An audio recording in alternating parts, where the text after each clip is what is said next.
Hello guys, good morning, good morning, good morning. Welcome back po sa ating channel. So for today's video ay September 16 na po ngayon. Katapos ko lang maligo at nagwalis na tayo dito sa bahay. At tayo pupunta maya-maya sa tindahan. Bukas na po ang ating tindahan. So for today's video, mayroon na tayong isi-share po. Cleaning.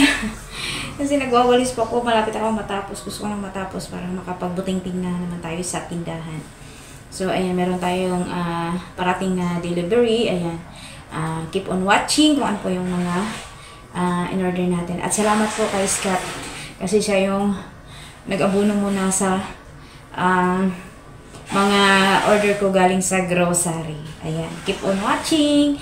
At salamat pala sa mga nanonood sa aking mga video. Thank you po sa inyong mga comment. Nababasa ko po, hindi ko pa kayo na-replyan. Kasi busy po ang inyong tindera. Thank you po sa inyong lahat. God bless po sa inyo sa patuloy niyong pagsubaybay sa aking munting channel at sa aking munting tindahan. So mamaya sasagutin ko po yung nagtanong sa akin regarding po doon bakit hindi po ako tinutulungan para may puhunan daw po ako. Tinutulungan ni Scott para magkaroon ng puhunan. So guys, tapos na po ako nagwalis. At ito po yung binigay sa akin ni Scott pang order ako ng sisto. Ayan. Tapos na ako nagwalis.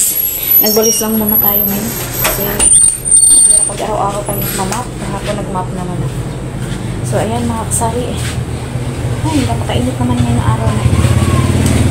Time check po ngayon alas 10 na ng umaga. Alo ay maaga ako bukas mga siguro ay tanghali na pala 7. Pero napansin ko ngayon ay tanghali na ako nakakabenta. Pero ngayon pa man, okay pa rin sa online.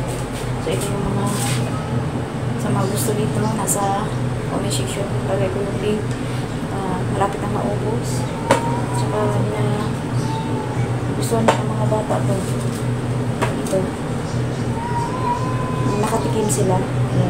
Gusto namin nila. Nasa Yellow Basket lang guys sa aking TikTok account, nasa showcase. So, ito na lang yung natira natin mga soft drinks. Mag-order sana ako nakasalo, pero may 5 pa naman. Tapos, payday pa naman naman.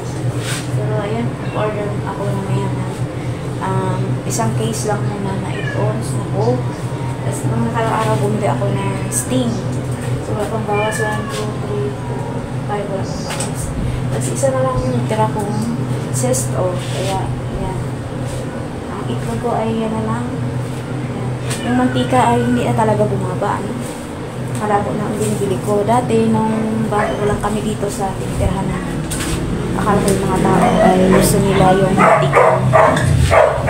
Mantika lang.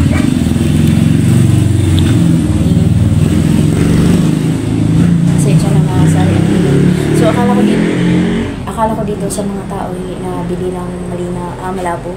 Kasi doon sa dati kong tiyatirahan, yung mga tao hindi ganong nabili ng malabo.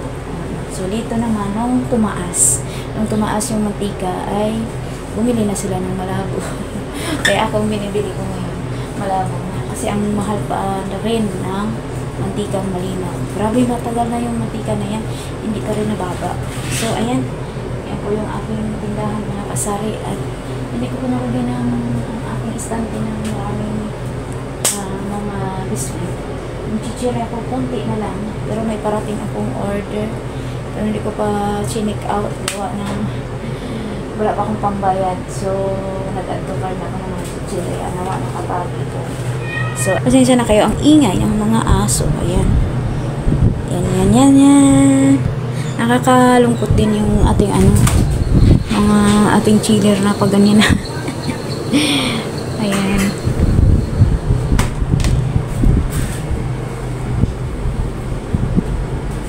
Yeah.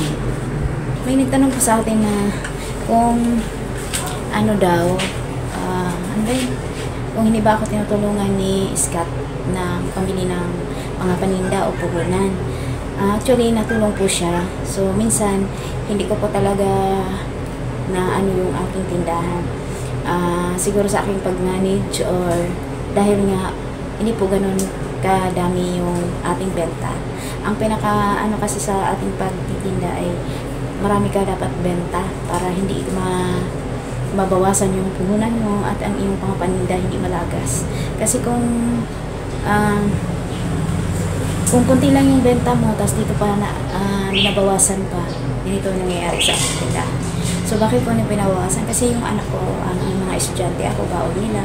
Niya naman ako iskat sa araw-araw, hingiin ko sa kanya yun. Pero pagdating naman sa mga pagkain namin sa bahay, bayarin sa bahay, sa lahat ng expenses sa bahay, si iskat po ang bahala doon. So, minsan pinapahiram po ako niya or siya po. Katulad ngayon, siya yung magbayad muna sa mga sauce o na in-order ko sa grocery, halagang mga 600. So, bala kong balik sa kanya yun. Minsan hindi nga nababalik, mga kasari. So, yun. So, kung hindi po ganun ka benta, sa sulok po ako, at saka sa dulo po kami, pero may namaylay naman. Pero marami ding mga tindahan na din dito. Pero kahit pa paano, nakakabenta naman. So, ngayon na pagbalik natin ng pagtitinda, talagang nagsisimula na naman ako sa simula. Kaya parang yung benta natin, yung dating naka 1,000 ka, naka 500 ang pinakamababa, ngayon hindi po umabot. Kaya ganito po yung tindahan. So, unti-unti ko po siyang nilalagyan kahit pa paano. So, ayan. So, yan lang po ang kasagutan. Natulong po siya, pero hindi po pwedeng mag-stock siya dito sa aking tindahan kasi tindahan ko po to eh. Oo, tindahan ko po to, tapos nakakaya naman na sa tuwing nagkaganito yung tindahan ko, siya na lang ang nagbaback up.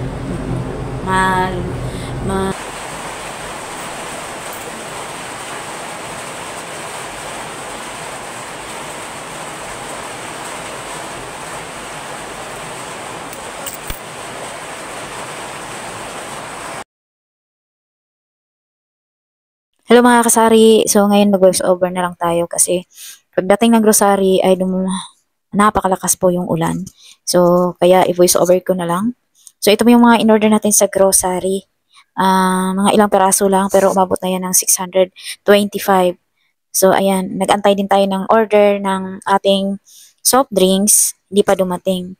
So ngayon habang inaantay din natin yung soft drinks, tayo ay display na or ilagay na natin sa chiller para lumamig na yung ating mga sesto. So, ayan mga kasari. Ito ay siningitan ko lang ng mga ilang pirasong mga paninda kagaya po ng patata. Bumili ako ng patata. Dapat hindi po ito kasali. Dahil ubos na yung aking patata sa aking hangiran. At yung patata na yun ay hinahanap ng mga bata dito. Gustong-gusto nila yung patata na yan. So, bali, 4 na flavor po yung in-order ko na sesto.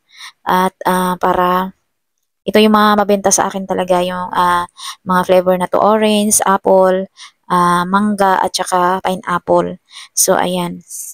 Ang bentahan ko niyan ay 13. Dapat sana 12 lang. So, dahil mas mataas po yung mangga, ginawa ko na lang 13 lahat para hindi na malito yung mga tindera-tindero dito sa aking munting tindahan na gagawin ko pang 13 si mangga kasi medyo mataas po ang presyo ni mangga. So, ayan, 5 piraso lang na patata at saka merong sito. Bumili din ako, bali, ilang piraso ba yun? Parang, ayan, 6 sila lahat, tama. 6 na sito, 4 na pula, 2 dilaw. Tsaka bumili din akong 2 pineapple kasi wala na akong stock. So, kasi may mga naghahanap din yan. So, yan, mga kasari, yung halagang 625 na yan.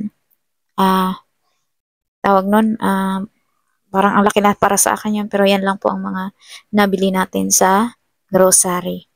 So, ngayon, ihanda na natin para i-display. Ayan po, nag-display na nga tayo dyan. At para lumaymig na rin mga kasari. Ayan. Tendera na, cameraman pa, vlogger pa, Kahit nagkabalintong-balintong yung camera na yan, sige lang ng sige, video, tapos display. Tapos, ayan, nagulat pa ako niyan kasi ginulat ako ng anak ko. Ayan, mga kasari. So, grabe mo bilang tindera. Sobrang lakas ng ulan yan.